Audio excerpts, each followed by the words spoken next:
Hey everyone, welcome back. Ready for another deep dive? Always ready. Great. So today we're going to tackle someone who's, well, kind of taken the internet by storm, Yeah. Mr. Beast. Oh, yeah, Mr. Beast.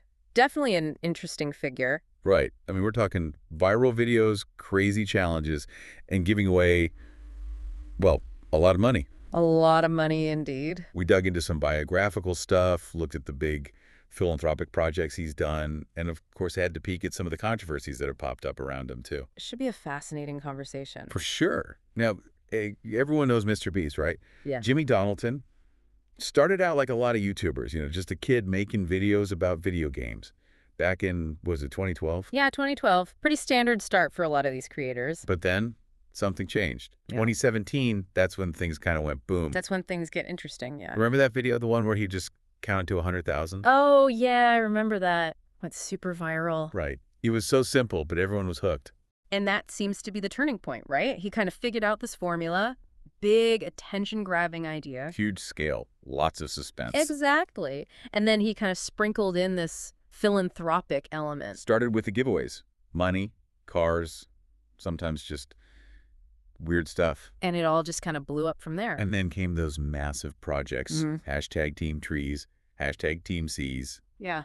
Those were on another level. Huge impact. 20 million trees planted, 30 million pounds of trash out of the ocean. Right. And of course, there's always that debate, right? Is this actually good? Or is it just, I don't know, fancy marketing? The greenwashing debate, it's a valid question for sure. Yeah. I mean, on one hand, you have these critics saying it's all surface level, no real lasting change. But on the other hand, you have 20 million trees in the ground. That you wouldn't have without these projects. And you have to look at the ripple effect, too. Other people started doing similar things. Like hashtag Team Seas, yeah. He inspired a whole bunch of copycat projects, which, I mean, isn't that kind of the point? Exactly. He made giving back that cool, engaging for a younger audience. Okay, so we talked about the big projects, the philanthropy side of things. But this is Mr. Beast. It can't all be serious. Right. Got to talk about the personal life a little bit. So New Year's Day, 2025, big announcement. Mr. Beast is getting hitched. Engaged to Thea Boyson. Gamer, streamer, seems like they're a good fit. But here's the thing. The proposal happened on Christmas Day, 2024. Bit of a time delay there. Right. Like, why wait to announce it?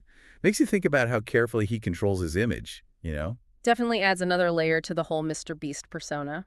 But speaking of image, we got to talk about the controversies. Yeah, we can't ignore those. There were some pretty serious accusations that came out last year. Old clips resurfacing, showing Mr. Beast using some, let's say, not so nice language. Yeah, stuff that would definitely be considered offensive and insensitive today. And then there was the whole situation with Chris Tyson, part of his team, accused of inappropriate behavior with a minor. Yeah, that was a big one. Really forced everyone to look at Mr. Beast and think about the responsibility that comes with having such a huge platform. He did condemn Tyson's actions, remove them from the brand, and address those old videos.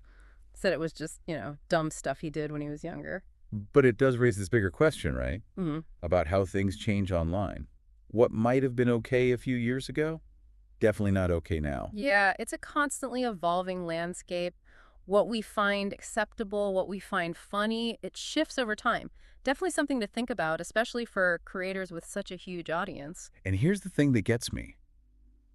Through all of this, all the controversies, Mr. Beast's popularity hasn't really taken a hit. His views are still through the roof. Projects are still going strong. He's still connecting with millions of people. How do you explain that? Well, it's complicated, right? You have the undeniable good he's doing, the entertainment, the inspiration. But then you also have these missteps, these moments that can't just be brushed aside. So where does that leave us? With a lot of questions, I think. Can Mr. Beast use his platform to really address these controversies?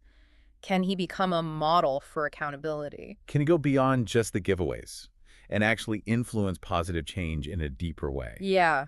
It's more than just throwing money at problems. It's about using your voice, your influence to make a real difference. Big questions for sure. So let's recap. Mr. Beast, he's built this unique brand, entertainment, philanthropy. It's a strange mix, but it works. He's raised awareness for important causes. He's inspired others to give back. But he's also shown us the potential downsides of online fame, how quickly things can change, and the importance of taking responsibility for your actions. Yeah, and his story isn't over yet, right? Yeah. It's still unfolding, which makes me wonder, What will his legacy be? What will people remember him for? The good, the bad. It's all part of the story. And that's what we want you to think about. What do you think about Mr. Beast? Check out his videos, look into his projects, and consider what it all means in the bigger picture of online culture. It's a conversation worth having, that's for sure. Absolutely. Thanks for joining us for another deep dive. We'll see you next time.